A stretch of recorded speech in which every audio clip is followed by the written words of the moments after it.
우리의 마음을 주관하시고 감찰하시고 들여다보시는 아버지 하나님, 주님을 향한 신실한 마음과 온전한 마음으로 이 시간 나아갑니다. 우리를 받아 주옵소서. 우리 교회를 사랑하여 주시고 우리 교회에서 드려지는 모든 예배와 교제와 함께함 가운데 주님 은혜 내려 주옵소서. 이 시간 주님 말씀하여 주옵소서. 주의 종이 듣겠나이다.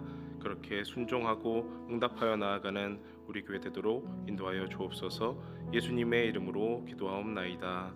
아멘. 하나님 말씀은 야고보서 4장 1절에서 10절입니다. 신약 성경 야고보서 4장 1절에서 10절 말씀 우리 교독하시고 10절은 같이 읽겠습니다. 너희 중에 싸움이 어디로부터 다툼이 어디로부터 나느냐? 너희 지체 중에서 싸우는 정욕으로부터 나는 것이 아니냐? 너희는 욕심을 내어도 얻지 못하여 살인하며 시기하여도 능히 취하지 못함으로 다투고 싸우는도다. 너희가 얻지 못함은 구하지 아니하기 때문이요 구하여도 받지 못함은 정욕으로 쓰려고 잘못 구하기 때문이라. 가늠한 여인들아, 세상과 벗된 것이 하나님과 원수됨을 알지 못하느냐? 그런즉 누구든지 세상과 벗이 되고자 하는 자는 스스로 하나님과 원수 되는 것이니라. 너희는 하나님이 우리 속에 거하게 하신 성령이 시기하기까지 사모한다 하신 말씀을 헛된 줄로 생각하느냐? 그러나 더욱 큰 은혜를 주시나니 그러므로 일러스되 하나님이 교만한 자를 물리치시고 겸손한 자에게 은혜를 주신다 하였느니라. 그런즉 너희는 하나님께 복종할지어다. 마귀를 대적하라. 그리하면 너희를 피하리라. 하나님을 가까이하라. 그리하면 너희를 가까이 하시리라. 죄인들아, 손을 깨끗이 하라. 두 마음을 품은 자들아, 마음을 성결하게 하라. 슬퍼하며 애통하며 울지어다. 너희 웃음을 애통으로 너희 즐거움을 근심으로 바꿀지어다. 주 앞에서 낮추라. 그리하면 주께서 너희를 높이시리라. 아멘. 네, 오늘은 말씀 속에서 살펴보는 성품 세 번째 시간입니다. 겸손함과 우리 교회라는 제목으로 하나님의 뜻을 탐구해 보고자 합니다. 여러분들은 살아가시면서 싸워본 경험이 있으십니까? 있으십니까? 라기보다는 많으십니까? 라고 한번 감히 물어보겠습니다. 저는 군대를 다녀와서 비록 이제 운전병이었지만 막 총 가진 병사들 태우러 가기도 하고 또 삽 들고 있는 사람들 태우러 가기도 하고 여러 그런 실전과 같은 전투를 연습하면서 이 이상의 싸움은 없을 것이다. 정말 나는 전쟁을 대비했다라고 자신했지만 사실 군대의 그 시간은 훈련의 시간이었고 진정한 전쟁터는 사회다라는 생각을 뼈저리게 하게 되었습니다. 이제 성인이 되어서 살아가는 이 사회에서 날마다 치열하고 또 경쟁하고 인간 관계는 위를 봐도 옆을 봐도 복잡하고 미묘함을 느꼈습니다.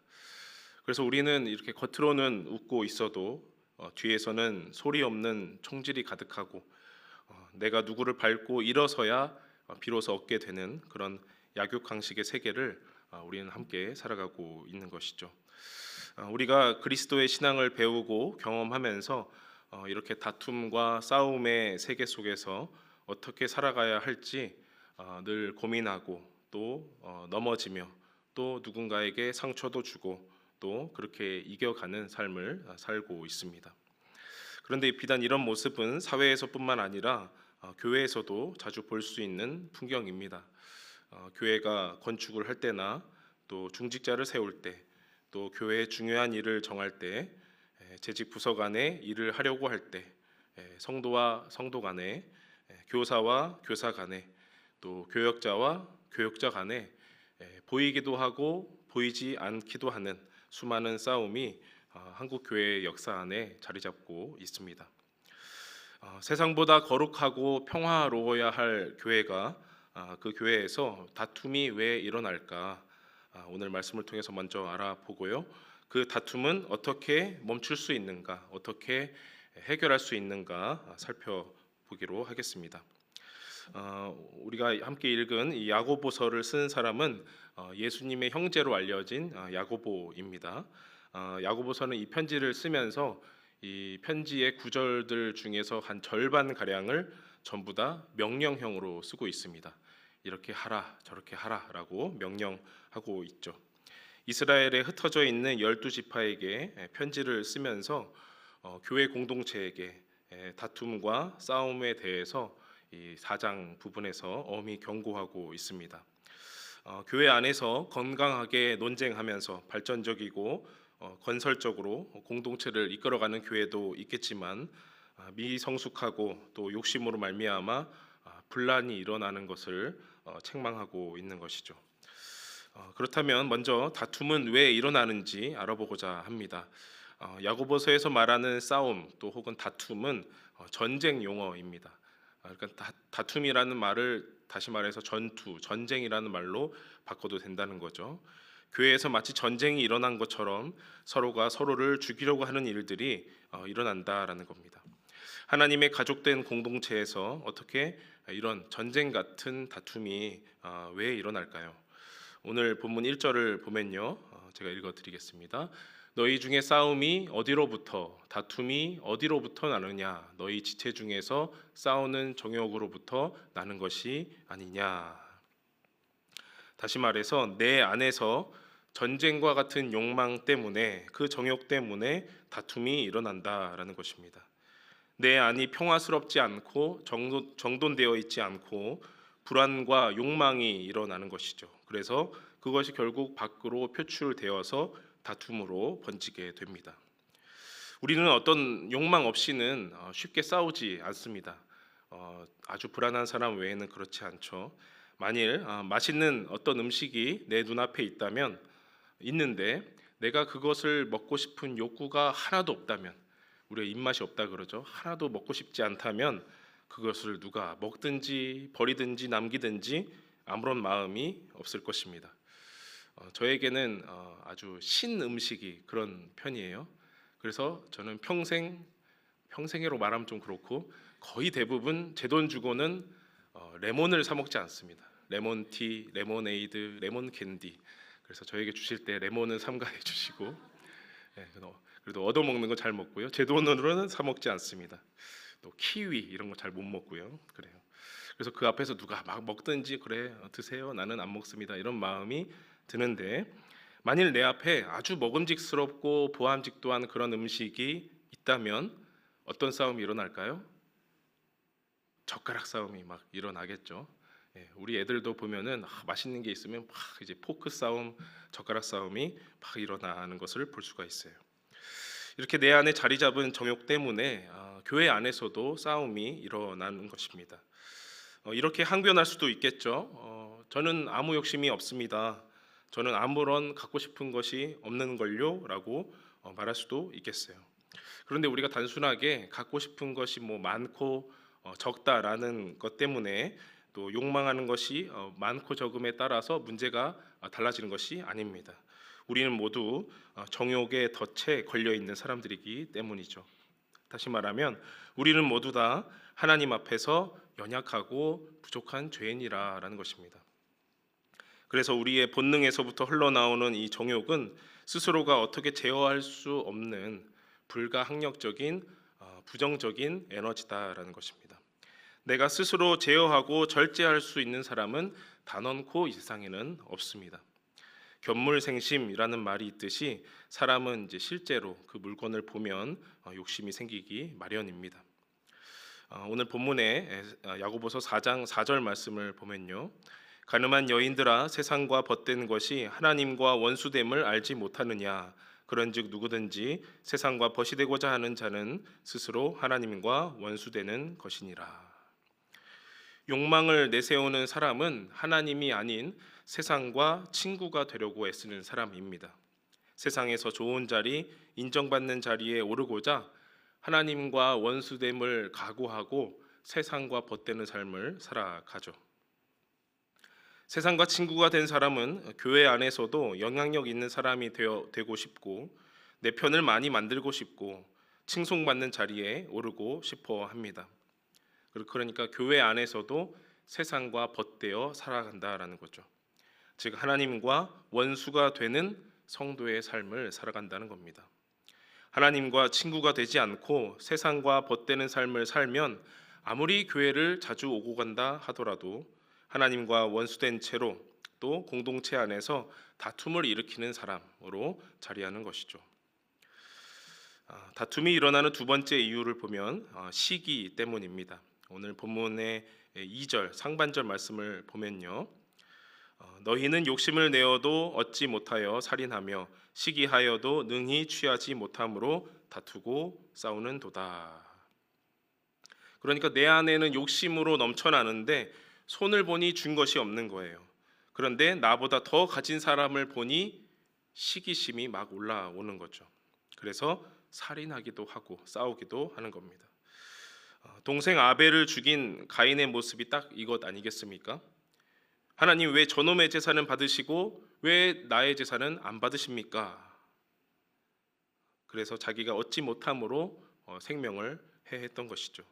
욕심이 나고 시기가 일어나서 뺏어버리든지 아니면 망가뜨려서 못쓰게 만들든지 다투고 싸우게 되는 것입니다. 하지만 그렇게 시기하고 힘을 써도 능히 얻지 못한다라고 말씀이 적혀져 있습니다. 우리가 사촌이 땅을 사면 어디가 아프죠? 배가 아파요. 배가 아파요. 사촌이 땅을 사면 축하해주고 박수 쳐주지는 못할 망정 배가 아픕니다. 왜 그럴까요? 우리의 밑에 아주 깊숙한 그곳에 본성적으로 질투와 시기가 존재하고 그것이 올라오기 때문이죠. 내가 저놈보다 못한 게 무엇이길래 이렇게밖에 못 사는 건가 싶은 거죠. 나도 열심히 산다고 살았는데 왜 땅이 생기지 않는 건가? 왜 손에 그것이 생기지 않는 건가? 왜 내가 아니라 저 사람입니까? 하나님께 원망하고 그 사람에게 분노를 일으키는 것이죠. 여러분 혹시 다른 사람이 잘 되는 것이 속으로 못마땅하십니까? 누군가가 칭찬받았을 때 고깝거나 미워하는 마음이 드십니까? 그게 시기라는 겁니다.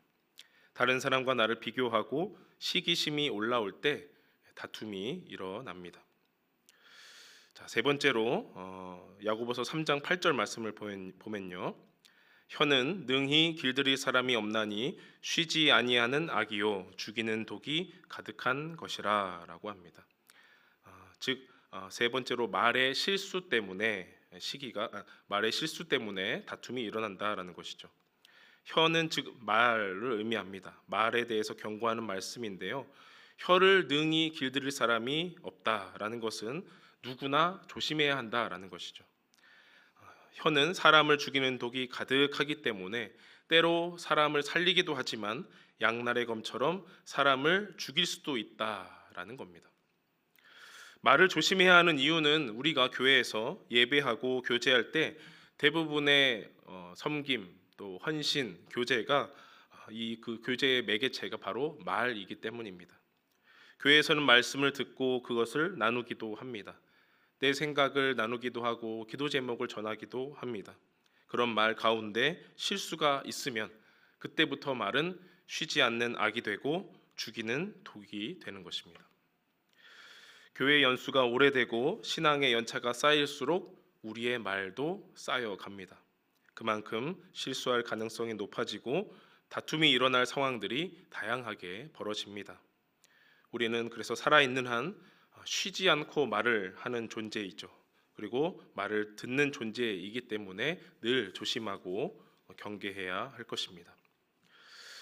다툼이 왜 일어나는가 간단하게 세 가지로 말씀을 드렸는데요. 요약해 보면 이렇습니다. 다툼은 왜 일어나는가? 내 안의 정욕 때문에, 두 번째는 시기 때문에, 세 번째는 말의 실수 때문에 다툼이 일어난다라고 볼 수 있겠습니다. 그렇다면 다툼은 어떻게 멈출 수 있겠습니까? 정욕과 시기와 말의 실수가 우리를 둘러싸고 늘 호시탐탐 노리고 있는데 어떻게 싸우지 않고 다투지 않고 살아갈 수 있을까요? 오늘 말씀에서 찾을 수 있는 두 가지 방법을 알아보겠습니다. 첫 번째는 겸손하게 기도하는 것입니다. 본문 2절, 3절, 2절 그 하반절부터 3절 말씀을 보면요. 너희가 얻지 못함은 구하지 아니하기 때문이요 구하여도 받지 못함은 정욕으로 쓰려고 잘못 구하기 때문이라. 얻지 못하는 이유가 뭐라고 합니까? 구하지 않았기 때문에, 기도하지 않았기 때문에 얻지 못한다라고 합니다. 기도한 사람도 있어요. 간구해도 받지 못한 이유는 뭡니까? 정욕으로 쓰려고 잘못 구했기 때문이다. 얻기 위해서는 간구해야 합니다. 그 대신 바르게 구해야 합니다. 하나님, 나의 정욕대로 살지 않게 도와주옵소서. 다른 사람을 볼 때 시기하는 마음 들지 않게 인도하여 주옵소서. 말을 할 때마다 실수하지 않도록 도와주옵소서.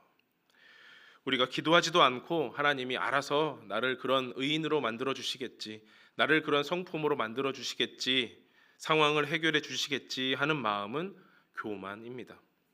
우리는 하나님 앞에서 아무것도 아닌 존재임을 알고 겸손하게 기도해야 합니다. 그런데 그렇게 간구해도 받지 못할 때가 있음을 알아야 합니다. 기도해도 응답받지 못하는 것은 정욕으로 쓰려고 잘못 구했기 때문이죠. 이 말을 좀 좁게 해석을 하면 당신은 정욕대로 구했기 때문에 응답받지 못했다라고 볼 수 있고요. 좀 더 넓게 해석해 보면 바른 것을 구하라, 땅의 지혜를 구하지 말고 하늘의 지혜를 구하라라고 넓게 해석할 수도 있겠습니다. 우리가 하나님 앞에서 무엇을 구하며 살아야 하겠습니까? 우리의 신변 잡기나 또 미래의 걱정들, 또 진로의 문제들, 풀리지 않는 여러 상황과 문제들을 놓고 기도할 수 있겠습니다. 아까 말한 그 좁은 해석으로 나의 그런 기도 제목 자체가 정욕대로 쓰여서 잘못되었다라고 할 수도 있겠지만, 좀 더 넓게 해석을 하면 우리 기도의 우선순위, 그 무엇보다도 우리가 하나님 앞에서 구해야 할 제1순위를 바르게 간구해야 된다라는 말씀이죠. 마태복음 6장 33절에 보면 우리 함께 읽어볼까요? 시작. 그런즉 너희는 먼저 그의 나라와 그의 의를 구하라. 그리하면 이 모든 것을 너희에게 더하시리라. 아멘. 그런데 우리는 말씀을 딱 커팅해서 구하라. 그리하면 이 모든 것을 너희에게 더하시리라. 아주 잘 기억하고 있습니다. 마태복음 7장에도 그런 말씀이 있죠. 구하라 그리하면 너희에게 주실 것이요, 찾으라 그리하면 찾아낼 것이요, 문을 두드리라 그리하면 너희에게 열릴 것이라. 우리는 이 말씀 부분만 기억하고 부르짖고 두드리고 애를 씁니다. 우리의 정욕대로, 때로는 그렇게 욕심스럽지 않은 방법으로 내가 해결할 수 없는 것들을 간구합니다. 그러나 하나님 앞에서 우리가 바르게 우선 구해야 할 것은 하나님의 나라와 하나님의 뜻인 것입니다. 하나님의 나라, 즉 하나님께서 온 세상을 다스리시고 새롭게 하시리라. 우리를 제사장 나라 삼으시고 거룩한 백성으로 부르시리라. 그래서 하나님의 통치를 이 땅에서 실현하도록 인도하여 주옵소서. 그리하여 우리 교회뿐만 아니라 온 세상이 오직 하나님만이 주인 되심을 알게 하옵소서. 우리 교회는 하나님이 주인 되심을 믿고 복종하며 나의 정욕과 시기 질투는 소멸하여 주시고 남보다 높고자 하는 교만도 태워주시고 말로 이기려는 자존심도 부숴 주옵소서. 하나님의 통치를 위해 기도하는 것이고, 하나님의 뜻, 하나님의 다스리심에 우리의 삶의 주도권을 다 넘겨드립니다. 그 뜻에 복종하며 살되 기계처럼 사는 것이 아니라 능동적으로 하나님의 뜻을 간구하고 연구하며 뜨겁게 논쟁하고 내 인생 속에서 어떻게 펼쳐야 할까 고민하고 깨달으며 범사에 감사하며 하늘의 뜻이 이 땅에 이루어지기를 간절히 구해야 할 것입니다. 이런 인생과 이런 기도를 구하면서 나머지 나에게 필요한 것들은 하나님께서 알아서 채우시리라, 그렇게 믿고 나아가는 것이 하나님을 의지하고 하나님께 다 맡기는 삶 아니겠습니까? 도대체 하나님께서 얼마나 나를 채우시려고 나에게 이런 마음을 주시는가?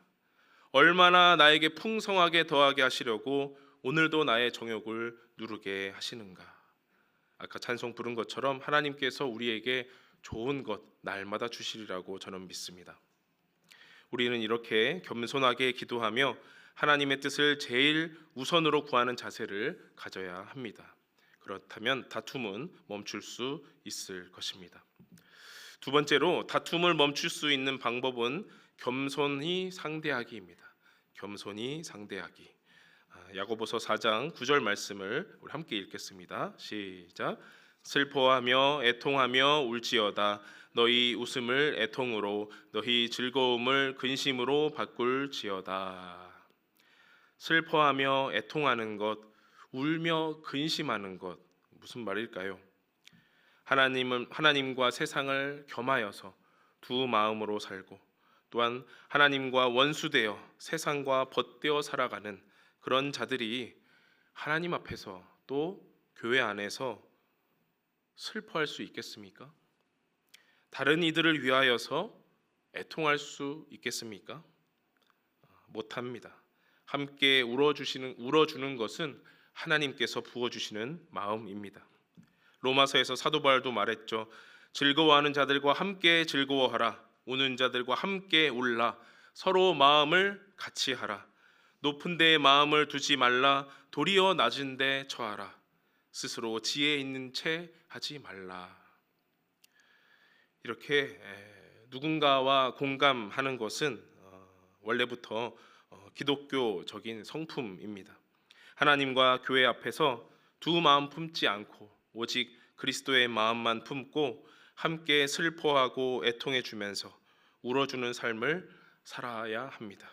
이게 바로 겸손하게 상대하는 것이죠. 비슷한 말이 있습니다. 마태복음 5장 4절 말씀을 보면 애통하는 자는 복이 있나니 그들이 위로를 받을 것이며, 우리 주님이 산상수훈 중에서 말씀해 주셨습니다. 애통하는 자에게는 천국의 복이 허락되었으니 그들이 천국의 위로를 받을 것이라는 말씀이죠. 애통하는 자를 위해 함께 슬퍼하고 울어주는 천국 백성들이 옆에 있으니 어찌 그 사람이 위로를 받지 않을 수 있겠습니까? 물론 하나님께 1대1로 나아가서 1대1로 애통하며 나아가서 위로를 받기도 하지만 교회 안에서 서로 울어주고 안아주고 보듬어주면 그야말로 가시적인 위로, 우리의 눈으로 목도할 수 있는 그런 위로가 넘쳐나는 것이죠. 그 언젠가 인생을 마감하는 그 시기에 삶을 되돌아볼 때 누군가가 나를 위하여 울어준 기억이 있다면 그 사람은 정말 따뜻한 마음으로 하나님께 안길 것입니다. 우리 교회에 나에게 그 한 사람이 있다면, 누군가를 위해서 슬퍼해주고 애통해주는 그 한 사람이 있다면 다툼은커녕 우리 교회에는 하나님의 위로가 가득한 따스한 온기만 가득하리라 믿습니다. 겸손함을 위한 사자성어 하나를 소개하려 합니다. 삼사일언이라는 말입니다. 말 그대로 3번 생각하고 한 번 말하라 라는 말입니다. 신중하게 생각한 후에 말해야 한다라는 뜻이죠. 옛날에는 무슨 일을 했든지 내 기분대로 내 정욕대로 해왔다면 이제는 우리는 하나님께 3번은 물어야 합니다. 하나님, 제가 이것을 할까요? 예수님이라면 어떻게 하셨을까요? 성령님, 과연 이것을 기뻐하시나요? 이렇게 3번은 기도하며 여쭈어보면 하나님께서 말의 지혜와 공감의 은혜를 주시리라 믿습니다. 어떤 코칭 상담가의 말을 옮겨왔는데요. 한번 보시면 좋은 말은 때와 장소를 가리고 듣는 이가 좋아야 한다라고 합니다. 좋은 말은 때와 장소에 맞게 또 내 말을 듣는 사람에게 좋도록 해야 된다는 거죠. 그래서 말을 할 때 3가지를 고려해야 한다고 합니다. 첫 번째로는 내가 하는 말이 옳은 말인가? 이것은 정의의 문제입니다. 선악의 문제죠. 두 번째는 이 말을 해도 되는 타이밍인가 생각하는 겁니다. 꼭 지금 해야 되는가 아니면 나중에 하는 것이 좋은가 선택하는 것이고, 그래도 된다라고 하면 세 번째로 이 말을 긍정적으로 표현 가능한가라고 생각하는 겁니다. 이것은 듣는 사람을 위한 배려의 문제고 또 설득의 문제라고 할 수가 있겠죠. 이 말을 기도로 바꿔도 참 좋겠다 싶습니다. 하나님, 제가 지금 하는 말이 옳은 말입니까? 하나님, 제가 이 말을 해도 되는 순간입니까? 아니면 참아야 합니까? 하나님, 제가 이 말을 해야 한다면 어떻게 해야 듣는 사람이 좋게 들을 수 있을까요? 이렇게 3번 기도할 수 있겠죠. 인생을 살다 보면 내 정욕대로 3번 말하고 또 3번 후회한 후에 어쩔 수 없이 한 번 기도할 때가 많을 것입니다. 그럴 때마다 기억하시면 좋겠습니다. 3, 4, 1, 언. 하나님께 3번 구하고 그제야 겸손함으로 한 번 말하겠다라는 각오입니다. 우리 교회는 이러한 3, 4, 1원의 겸손함을 기억하면 좋겠습니다. 이렇게 하나님과 교회 앞에서 겸손하게 기도하고 겸손하게 상대하는 여러분 되시길 바라면서, 다툼은 어떻게 멈출 수 있는가 다시 한번 요약해 보겠습니다. 다툼은 겸손하게 기도하고 겸손하게 상대하면서 멈출 수 있다, 해결할 수 있다라고 여겨집니다.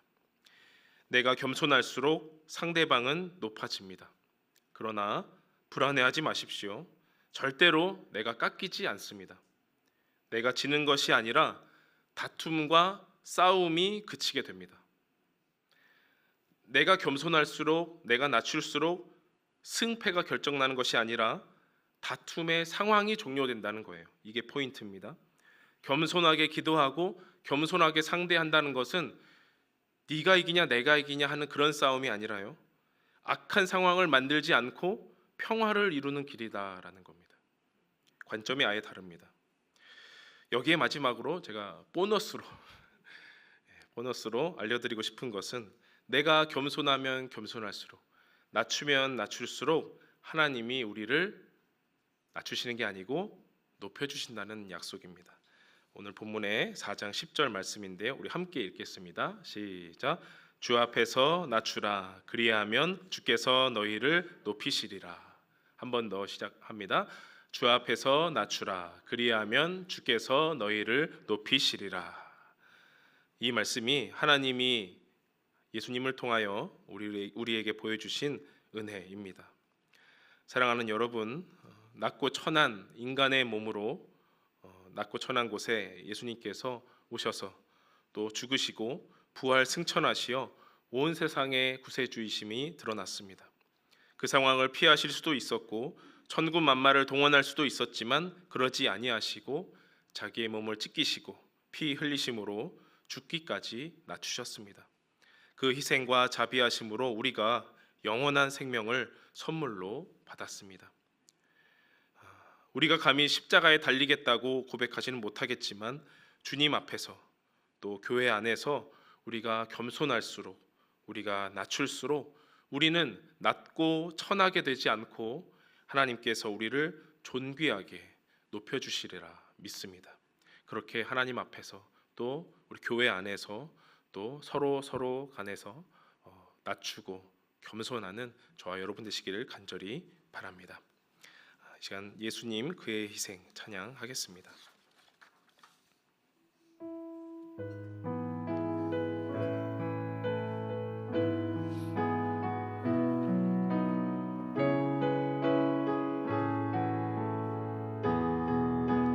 예수님 그의 희생 기억할 때, 예수님 그의 희생 기억할 때, 자기 몸 버려 죽으신 주, 나 인상 생명 주신 그 은혜를 마음에 새겨 봅니다. 마음에 새겨 봅니다. 주 달리신 십자가를 내가 볼 때 자비 내 마음을 겸손케 해 주께 감사하며 내 생명 주께 드리네.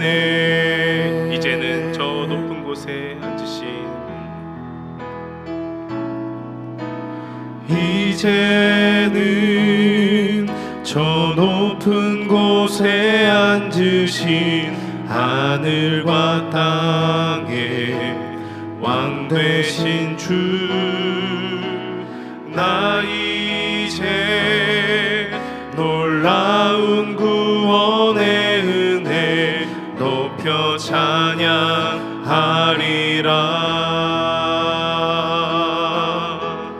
높여 찬양하리라.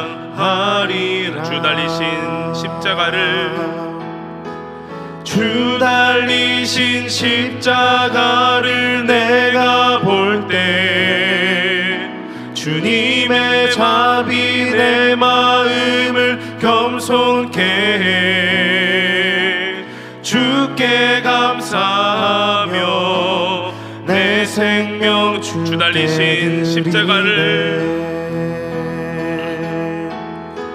주 달리신 십자가를 내가 볼 때 주님의 자비 내 마음을 겸손케 해 주께 감사하며 내 생명 주께 드리네.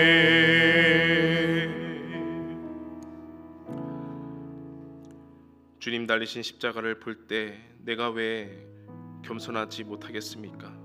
주님은 피 흘리시고 십자가에 죽기까지 하셨는데 나는 왜 그 순간을 참지 못하고 말을 내뱉고 정욕대로 살고 시기하며 살게 했습니까? 사랑하는 여러분, 이 시간 함께 기도하실 때 주님의 십자가 바라보며 기도합시다. 주님, 그 십자가도 지셨는데 내가 왜 겸손히 살지 못하겠습니까? 내가 왜 내 정욕대로 살겠습니까? 주님의 자비, 주님의 희생을 닮아갈 수 있도록 인도하여 달라고, 겸손하게 나아가게 해달라고, 우리와 그런 교회 되게 해달라고 간절히 기도하시며 나아가시겠습니다. 살아계신 아버지 하나님, 우리와 함께 하심을 감사드립니다. 하나님, 주님 다리신 그 십자가를 바라볼 때마다 하나님 무감각하지 않게 하여 주시고, 주님의 그 십자가 희생과 고난을 바라볼 때 하나님 나로 하여금 겸손하게 하여 주시옵소서. 나의 정욕대로 일어나고 나의 시기심이 일어나고 질투가 일어나고 교만이 일어날 때마다 십자가 바라보게 하여 주시옵소서.